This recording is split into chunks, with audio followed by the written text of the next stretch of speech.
दोस्तों जय श्री कृष्णा। स्वागत है आपका हमारे चैनल पर।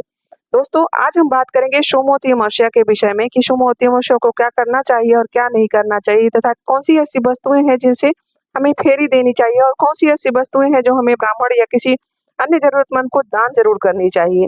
तो चलिए जान लेते हैं। सबसे पहले आप सभी को सोमवती अमावस्या की ढेर सारी शुभकामनाएं। भगवान शंकर और माता पार्वती की कृपा आप पर सदैव इसी प्रकार बनी रहे और आपके घर में सुख समृद्धि की वर्षा होते रहे। बात करते हैं सोमवती अमावस्या को। एक ऐसी अमावस्या जिसे सनातन धर्म में अत्यंत पुण्य फल देने वाला माना जाता है। जब अमावस्या तिथि सोमवार के दिन आती है तब उसे सोमवती अमावस्या कहा जाता है।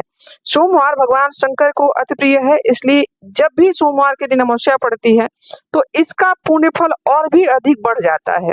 अमावस्या पितरों को दान तर्पण हेतु ही अच्छा दिन माना जाता है, इसलिए ये जब दोनों संयोग बनते हैं तब इसका जो फल होता है, इसका जो दान करने का जो शुभ फल होता है, इस दिन किए गए जो कार्यों का शुभ फल होता है वह कई गुना अधिक होकर हमें प्राप्त होता है। धार्मिक मान्यताओं के अनुसार सोमवती अमावस्या के दिन किए गए दान, स्नान, जप, तप और पूजा का फल सामान्य दिनों की अपेक्षा कई गुना अधिक फल देता है।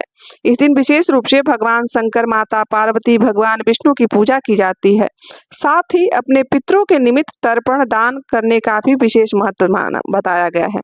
ऐसा माना जाता है कि इस दिन श्रद्धा पूर्वक किए गए धार्मिक कार्यों से पितृदोष भी समाप्त होता है और पूर्वजों का आशीर्वाद प्राप्त होता है। पुराणों में यह भी वर्णन प्राप्त होता है कि सोमवती अमावस्या के दिन पवित्र नदियों में स्नान करने से मनुष्य के अनेक जन्मों के पाप कट जाते हैं।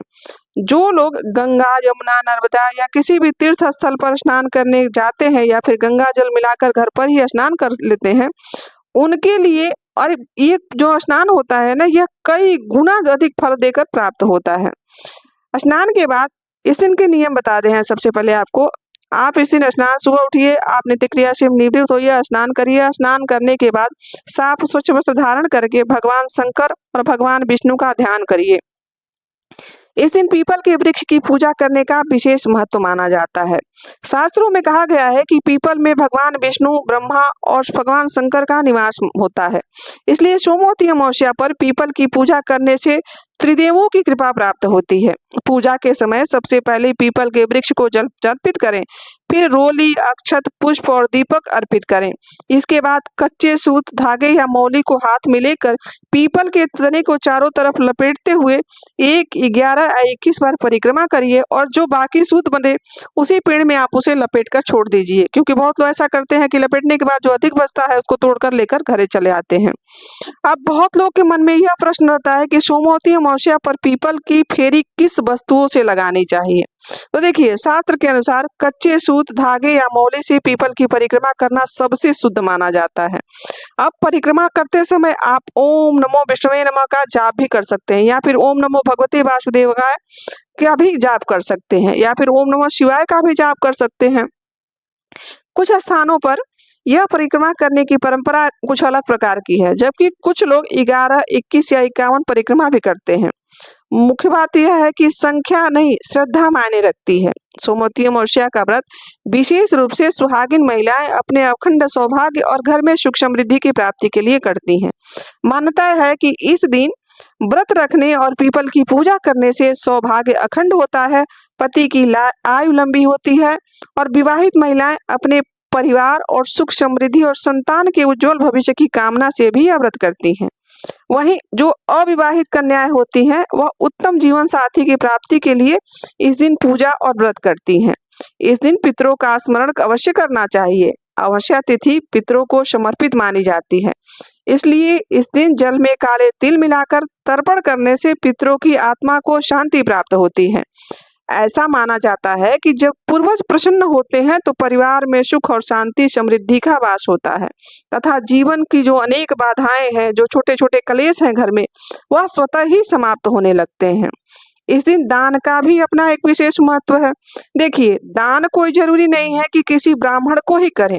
ब्राह्मण को करते हैं तो अति उचित होता है, परंतु आप किसी जरूरतमंद को भी उसकी आवश्यकता की वस्तुएं दान कर सकते हैं, जैसे अन्न, वस्त्र, तिल, गुड़, फल, कुछ द्रव्य दक्षिणा दे सकते हैं और भोजन का दान कर सकते हैं। मान लीजिए कोई भूखा व्यक्ति आपको दिखा तो आप उसे भरपेट भोजन करा दीजिए, इसे भी आपको बड़ा पुण्य फल प्राप्त होता है। जो व्यक्ति अपने सामर्थ्य के अनुसार दान करता है उसे भगवान शंकर की विशेष कृपा प्राप्त होती है। इस दिन आप गौ सेवा भी कर सकते हैं। देख रहे हैं गर्मी कितनी है, तो आप पक्षियों के लिए भी जल या फिर दाने की जो खाने वाला पक्षियों का दाना होता है उसका प्रबंध कर सकते हैं। आप गरीबों की सहायता कर सकते हैं। यह सब दान में ही आता है।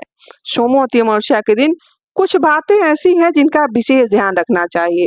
जैसे कि इस दिन प्रयास करिए कि किसी का अपमान नहीं करिए, कोई झूठ ना बोले, मन में किसी के प्रति कोई घृणित भाव लेकर ना आए, किसी पर क्रोध नहीं करना चाहिए, मांसाहार, तामसी भोजन, मदिरा इत्यादि का सेवन नहीं करना चाहिए। घर में शांति और सकारात्मक वातावरण बनाए रखने इसका प्रयास पूरा करना चाहिए।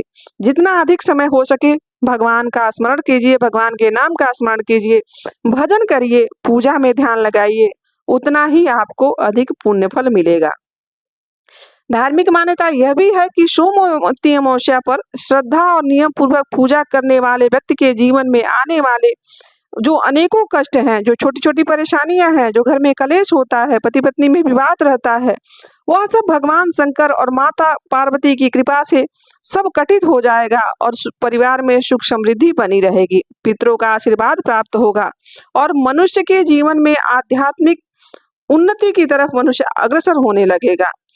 तो दोस्तों, यह थी सोमवती अमावस्या से जुड़ी हुई जानकारी। सोमवती अमावस्या और उसका व्रत और पूजा करने जा रहे हैं तो पूरी श्रद्धा, ध्यान रखिए कि पूरी श्रद्धा, विश्वास और भक्ति के साथ पीपल के वृक्ष की पूजा करें, कच्चे सूत मौली से उसकी परिक्रमा करें और पितरों को तर्पण करें और अपने सामर्थ्य के अनुसार जितना हो सके उतना आप किसी जरूरतमंद को या किसी ब्राह्मण को दान करिए। इससे घर में सुख शांति और समृद्धि तथा साथ में आपके सौभाग्य में भी वृद्धि होती है, आपके सौभाग्य की प्राप्ति होती है, आपके सौभाग्य अखंड बना रहता है। तो दोस्तों, यह थी सोमवती अमावस्या से जुड़ी हुई जानकारी। आशा करती हूँ कि आपको यह जानकारी अच्छी लगी होगी और यहाँ तक बने रहने के लिए आप सभी का दिल से आभार। मिलते हैं किसी ऐसी जानकारी के साथ। अभी के लिए बस इतना ही। यदि मेरी वीडियो आपको अच्छी लगती है तो अपने दोस्तों तक शेयर करिए और हमें कमेंट करके बताइए, और यदि आपका कोई प्रश्न हो तो आप निसंकोच पूछ सकते हैं, आपको उत्तर प्राप्त होगा। मिलते हैं किसी ऐसी जानकारी के साथ। अभी के लिए बस इतना ही। राधे राधे, जय श्री कृष्णा।